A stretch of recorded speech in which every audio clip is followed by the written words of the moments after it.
Ngayon, para mas legit yung ating pat bingsu or sweet red bean na bingsu, lalagyan natin siya ng injeolmi. Napakadali lang niyang gawin.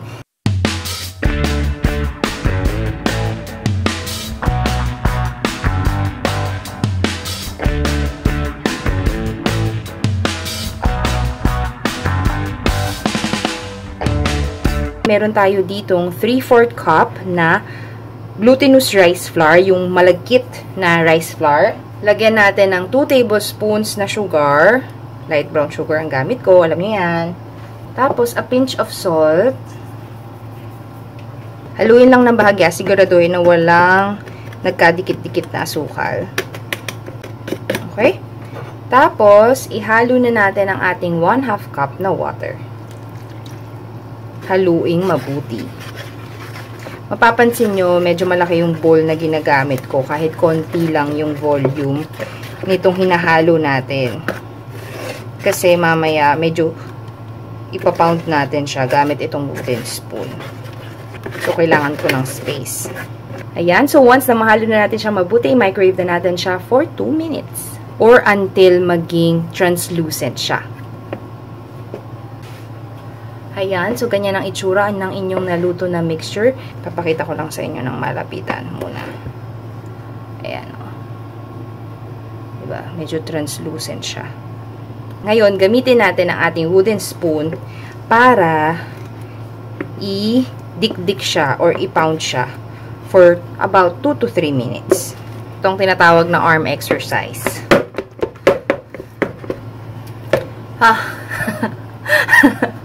Nakakangawin. Ay, last 10 seconds.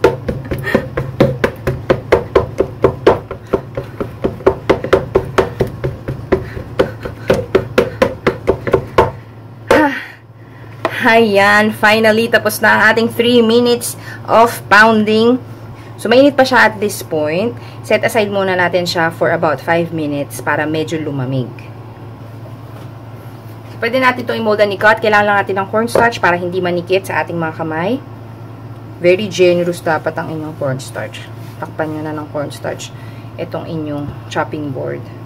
Tapos, kukuha rin ako ng cornstarch para sa aking kamay. Tanggalin natin siya dito.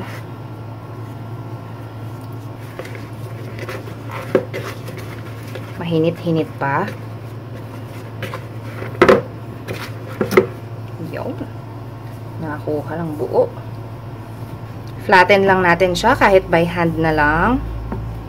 Flat, flat, flat. So, i-flatten nyo lang siya to about 1/3 inch thick. Ayan. Okay, tapos pwede na natin siyang i-cut. Lagyan nyo rin ng cornstarch ang inyong cutter. Kailangan talaga very generous kayo dito sa cornstarch para hindi siya dumikit. Cut nyo lang muna siya into strips. Mga ganyan kakapal. Siguro parang mga around 1/3 inch thick din siya. Tapos, dredge nyo lang ulit ng cornstarch para yung sides magkaroon din ng cornstarch. Okay.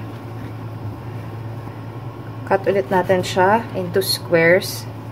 Tapos, meron ako ditong bowl na may cornstarch din. Doon natin ilagay yung mga nakat na natin.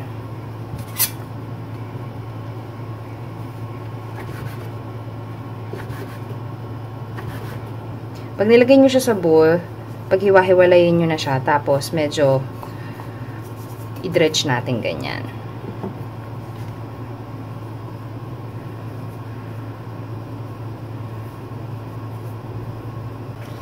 Tapos, para matanggal yung extra cornstarch, lagay lang natin siya sa sifter. Okay. Tapos, sift. Yan. So, hindi siya dikit-dikit. Ayan. So, ito na ang inyong injeolmi or tok na pwede nating ilagay sa ating pat bingsu. Itong cornstarch na natira, tabi nyo siya, sayang yan. Pwede pa natin yung gamitin sa mga sauces natin.